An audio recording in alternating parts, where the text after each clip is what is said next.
Robby, what's on your radar? Well, toward the end of Tuesday night's vice presidential debate, Minnesota Governor Tim Walz argued with Senator J.D. Vance about former President Donald Trump's efforts to remain in power following his 2020 election loss. Trump's conduct was indefensible, and thus Vance did not do a very good job defending it. Rather, he attempted to turn the tables on Walz, accusing the Democratic ticket of disrespecting the most important democratic norm of all, free speech. He said, quote, "You guys attack us for not believing in democracy. The most sacred right under United States democracy is the First Amendment." Now, Vance went on to accuse Walz of wanting to criminalize misinformation, referencing previous inaccurate comments the governor made about exceptions to the First Amendment. At that point, Walz actually interrupted Vance and claimed that the First Amendment does not protect misinformation or threatening or hate speech.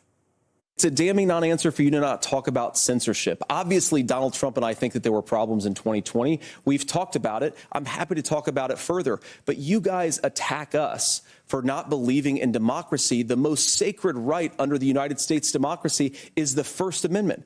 You yourself have said there's no First Amendment right to misinformation. Kamala Harris wants to use the power of government and big tech to silence people from speaking their minds. That is a threat to democracy that will long outlive this present political moment. I would like Democrats and Republicans to both reject censorship. Let's persuade one another. Let's argue about ideas, and then let's come together afterwards. You can't yell fire in a crowded theater. That's the test. That's the Supreme Court test. Tim, fire in a crowded theater. You guys wanted to kick people off of Facebook for saying that toddlers shouldn't wear masks. Senator, the governor does have the floor. Fire in a crowded theater. That is criticizing the policies of the government, which is the right of every American. Senator, the governor does have the floor for 1 minute to respond to you. Yeah, well, I don't run Facebook. So in other words, according to Walz, misinformation, threats, and hate speech are all unprotected categories of speech. Now, the governor is mostly very wrong there. He is correct to note that true threats of violence lack First Amendment protection if they are specific enough. Misinformation and hate speech, however, are absolutely protected by the First Amendment. While the former is a relatively new category of expression facing explicit calls for censorship, misinformation, the latter category, hate speech, has been exhaustively litigated before the Supreme Court.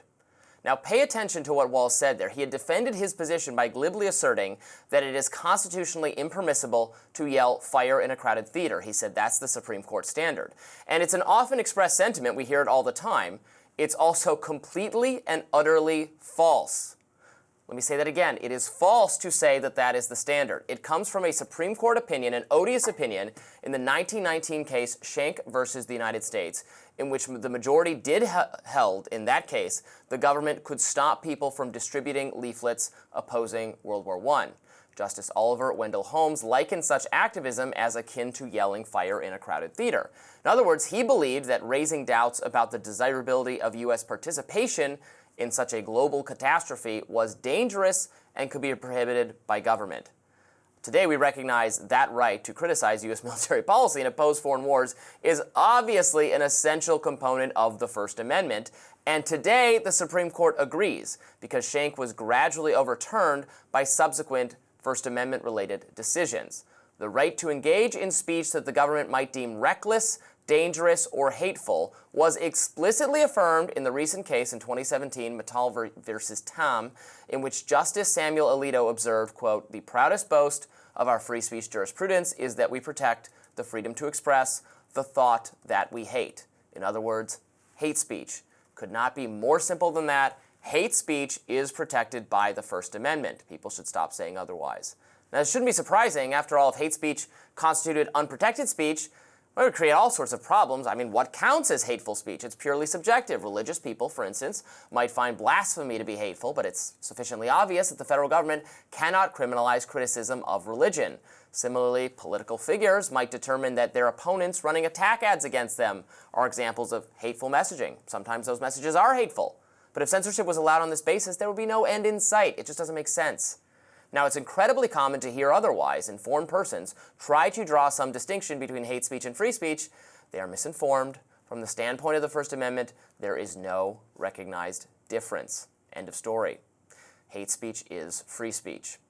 Misinformation is no different. The Supreme Court has not specifically taken up the question, but it should be sufficiently obvious that people can disagree on what is true and what is false.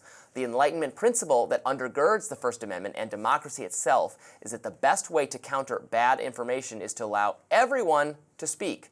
Investing some central government authority with the power to determine what is true can backfire horribly, since the government is frequently wrong. Indeed, the COVID-19 pandemic provides a powerful illustration of why criminalizing misinformation is a fraught project. Time and time again, the expert consensus among government bureaucrats was proved to be flawed, incomplete, or flat out wrong.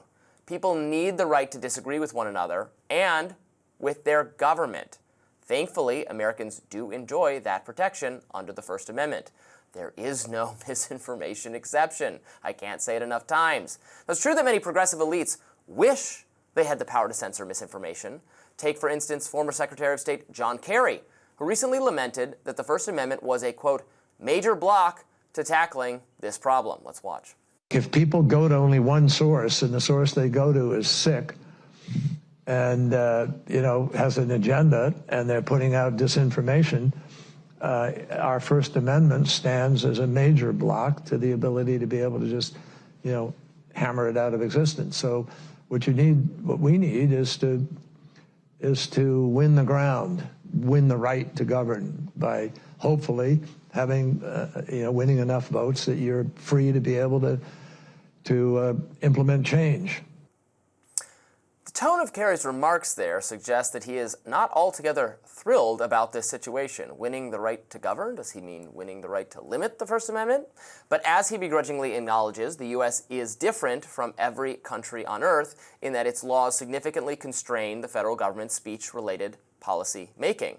Walz, however, doesn't seem to recognize this fact. That's very worrying. After all, the Biden administration went to great lengths to test the boundaries of the First Amendment and pressure social media companies to engage in suppression of disfavored speech. That was the thrust of Vance's criticisms. He accused Democrats of counteracting democracy for explicitly supporting censorship on social media.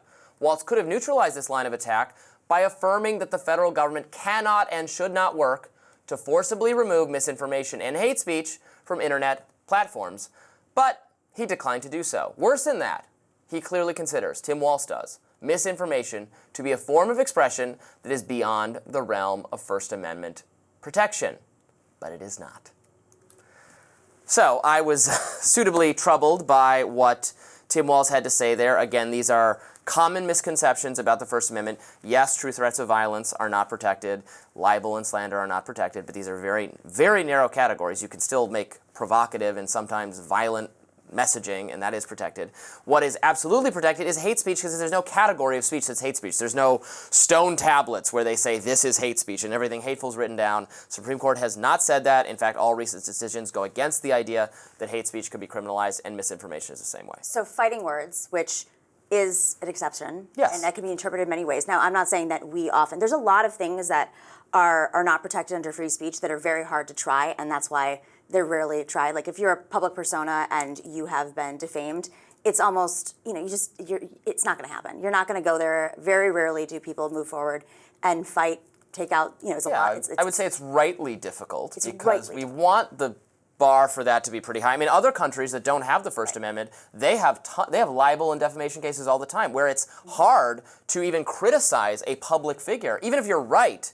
I mean, this impacts journalists elsewhere. The UK has this issue. The UK has this problem. Famously. Australia has this problem. During their Me Too moments, they couldn't say anything about people because they could get sued out of existence. Yeah, that's right. I work for a UK publication, The Spectator, and so unfortunately I've become familiar with the UK laws on this, not because we're out there, running around publishing false reports, but because you do have to be more careful with anonymous sources and where you're getting your information from, because it is a lot easier for these people to come after you and for the government to come after you. I mean, there have been reports of police showing up on people's doorsteps in the UK over social media posts. And unfortunately, we're not that far from that in the United States. I mean, we have had disinformation and misinformation panels created in the Department of Homeland Security, where they have been directly coordinating with social media companies to go after jokes, memes, information that they deemed to be false that ended up being true. And unfortunately, the first case related to this, Murphy v. Missouri,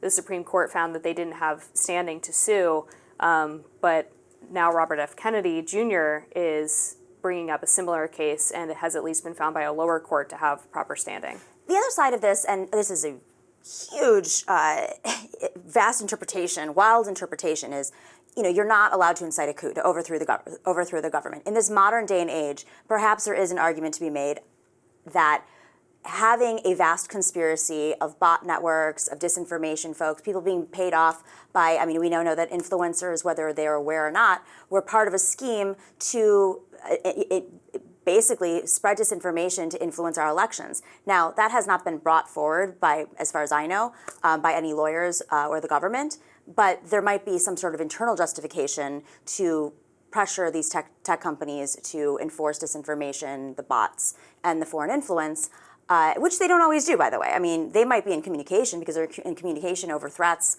over national security issues, which, the tech companies should be doing that with the government, but sometimes it goes too far. I completely agree. There's information that's shut down that they shouldn't be shut down, and they shouldn't be taking the orders from the government. But these tech companies are also not publications. They are tech companies, and they have their own rules. Well, they have their own rules, but the First Amendment applies to them just like any other. The First Amendment does not specify journalists or media company. It's again, because I think I said this yesterday, the other day. It's a limitation not on it's not even an affirmative right. It's a limitation on what the government can do to stop speech. So it's not. It doesn't depend on the status of the speaker. It's really for the benefit of the audience. You have a right to hear information. The government has no right to stop you from hearing this information. Is the I think most accurate rate. But media companies do have a different set of responsibilities, legal responsibilities. Well, we can say they have moral responsibilities. And legal responsibilities. Well, they have legal responsibilities against defamation and those kinds of things. But I would be very skeptical of even national security justifications, because can we trust our government on national security? When they redact everything, they redact it. They're referring to intelligence that only they can see, and they say this is a vital matter of national security, and there's all this influence. How do we even know that they're right? And time again, what we learned during their interactions with social media companies is they were making assertions that such and such accounts or were bots or were foreign-based. And those claims made by the federal government, in some cases they were true, but they were also in many cases false. And that is my word. And Twitter, again, at the time, not run by Elon Musk, not run by a right-wing conservative figure, run by... Jack Dorsey's conservative. Well, the moderators were... I don't know if Jack Dorsey's conservative. The moderators is that Yoel Roth figure, who is very much a liberal progressive, clashing with what the FBI was telling him, arguing back, saying, these are not bots. These are not Russian-based accounts. These are Americans expressing their political opinions. The government was wrong about that. Well, they were making an assertion, and I think the government should be asking the tech companies to declare, to flag. If there are bots coming from bot farms overseas, they should say that. Whether or not they should take... But in this case, it wasn't. It wasn't, but I'm saying they made the assertion, but the tech companies should come forward, and like I said this from the beginning, if we had an algorithm, if we had tech companies that didn't skewer one side or have an agenda, Silicon Valley, whatever libertarian agenda it is, far-right agenda in some cases, very male agenda. Libertarian agenda and the far-right agenda. Right, and male agenda, that's not you. Get rid of the bots. Is it that hard? They know that they have bots, and I know why they don't want to get rid of the bots, because there is this illusion that there are so many users, and we know this has come forward so many times, that Twitter does not, the numbers that they're reporting in terms of users is much lower than it is once you eliminate the bots. And that's not a great look when you're a company who wants to keep bringing in the money. And by the way, Twitter's value went down drastically yesterday, like over 80%. Elon Musk is in trouble right now. So you do have to deal with these issues. Yeah. All right, we'll have more Rising right after this. Stay tuned.